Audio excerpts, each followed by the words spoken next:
Welcome into the Cowboys Report, presented today by Manscaped. Spring has sprung, and our friends at Manscaped have the best tools for some spring cleaning. Tell you all about those, including the Beard Hedger Pro Kit later on in today's show. But before we get going, the NFL Draft is about a month away. Yeah, it's coming up real quick. Make sure you don't miss anything on the Dallas Cowboys by joining the Noti Gang. Be the first to know news. Click the bell icon. It's where you're first subscribed. Change it from personalized to all. That way you'll get a push sent right to your phone every time a new Cowboys Report video drops. When you do that, you help me feed my family. And if you're part of the Noti Gang already, big thank you. Type in me in the comments section if you already have your notifications set to all or if you just changed it. We're going to talk kickers. Yeah, me doing it. Tell maybe I don't feel the best because I'm talking about a kicker here on today's show. Robbie Gould remains unsigned. Plenty of hopes, speculations, ideas about adding the soon-to-be former 49ers kicker. The Niners traded for Zane Gonzalez in a deal with the Carolina Panthers, a move that I think likely spells the end of Gould's time in San Francisco. A long-time NFL kicker. In the words of producer Patrick, hasn't been as good as maybe you thought he's been over the past couple of campaigns. 84.4% in 2022, 87% in 2021, 82.6% in 2020, and 74.2% in 2019. Has missed some time over the years. He's a much older player now as well. He's not the guy that you might associate with the name. He's not a bad kicker, but he's not a premier kicker. Then again, there's only a few kickers who are premier kickers because it's a mental game, and they're just not that consistent because that's the nature of the position. And I do wonder if Robbie Gould's market is a little bit poor right now, if maybe there isn't a long list of teams jumping over themselves to sign the aging kicker. I am not a fan of paying kickers at all. I think that there's too much inconsistency at the position from a year-over-year metric to say, well, we can pay the $5 million, the $4 million, and get guaranteed top 10 play. It's not how it normally goes. Justin Tucker is the exception. Daniel Carlson's awesome, but like Jason Sanders, a top 10 kicker, he's been bad the past couple years in Miami. What you don't want to do at a highly volatile position is pay a bunch of guaranteed money, lock yourself into a bad kicker, and be like, well, we have to like our guys because we can't cut them with the way the deal is structured. The Cowboys ran into that problem with Greg Zuerlein. They did not with Brett Maher. They actually handled the kicker spot perfectly last year. I think they're going to have a new kicker again this upcoming season, and maybe in large part because of the yips Maher went through against the Bucs. So would you sign Robbie Gould? Cheap one-year deal, little to no guaranteed money? I am in. That's what I'll pay all of my kickers. What would you guys do? Would you sign him? Y for yes, N for no. It's the pinned comment on today's video. So if an ad break comes here on YouTube, take advantage. Go get those votes in. Now, a player I'm much more intrigued of potentially signing is Poona Ford, who we've mentioned before and has been somewhat linked, and is now we're getting into April, late March now, and not that many big-name free agents left. Poona Ford does stand out. I think he could be a great option for Dallas at the right cost. I think the cost is important there because they're not a team that wants to spend big money. Poona Ford, his numbers have never been great. That's okay. A couple TFLs per year, a couple sacks, but he's a fatty. He's a run stopper. All of those things are very, very valuable. What matters here is the money. And the Cowboys right now in line, roughly, it's a guess. Things will change. A fifth for Connor McGovern, a sixth for Dalton Schultz. Playing time will be impacted there, so maybe it ends up being 2 sixes.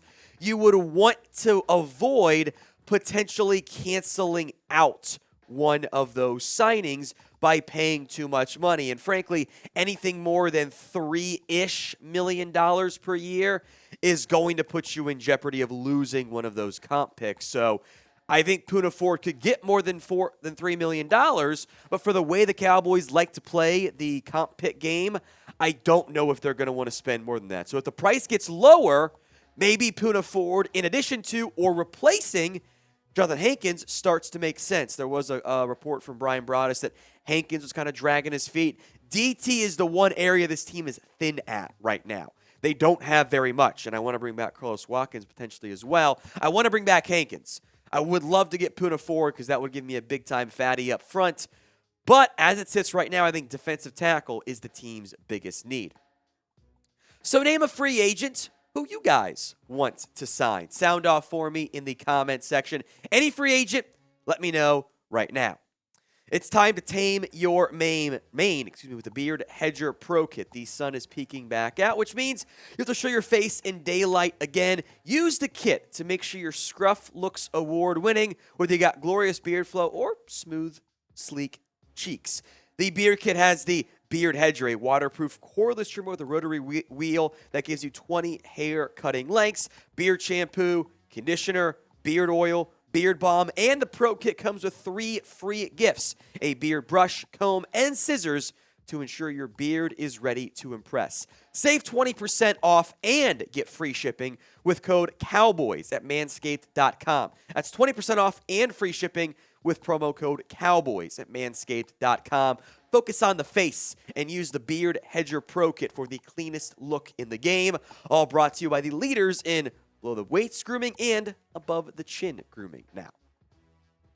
Let's talk NFL draft. Calijah Kancey, linked to the Cowboys. Sports Illustrated thought of the idea of making him their round 1 draft pick.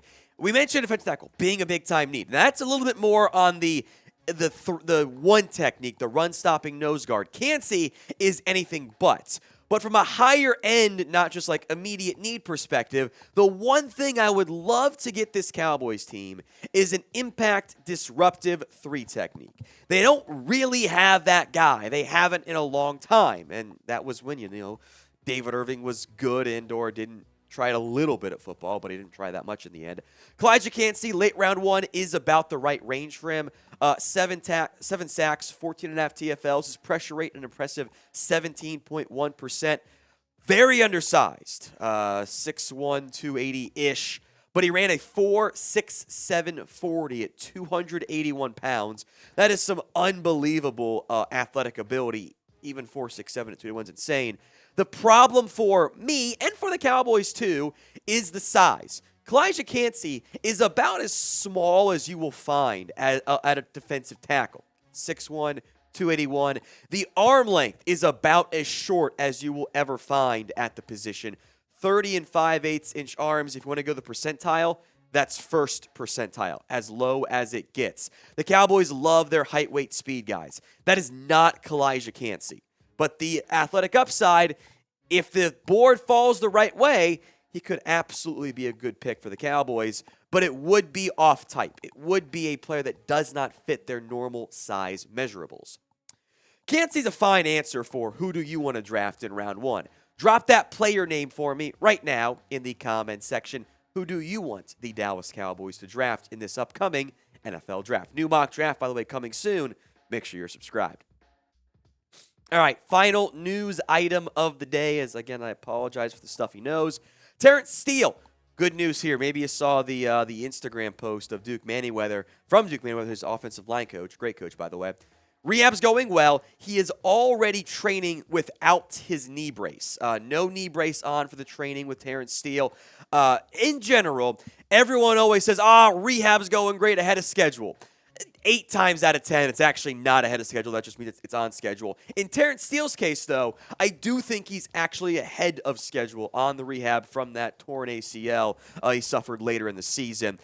I would feel confident saying Terence Steele. I'm not buying the Stephen Jones saying back by camp. Probably pushing it a little bit too much. For week 1, if I had to guess one way or the other, I would bet Terence Steele would be able to go for the Dallas Cowboys, which is a good thing because as it sits right now, the other options are Josh Ball and maybe Chuma Edoga and Matt Let's Go, and that's not a very appealing group along the offensive line.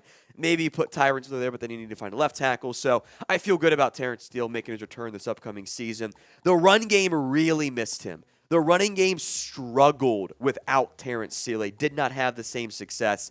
I think he'll be healthy. He's an RFA for now. He's got the second-round tender. I doubt anyone makes an offer for him right now because of the injury. watch for Dallas maybe later on in camp, maybe even to look for an extension for Steele if the health recovers there. New offensive line coach, though. Old coach loved him, but Steele has been one of the hardest workers on this team. I feel pretty confident in his recovery from that torn ACL.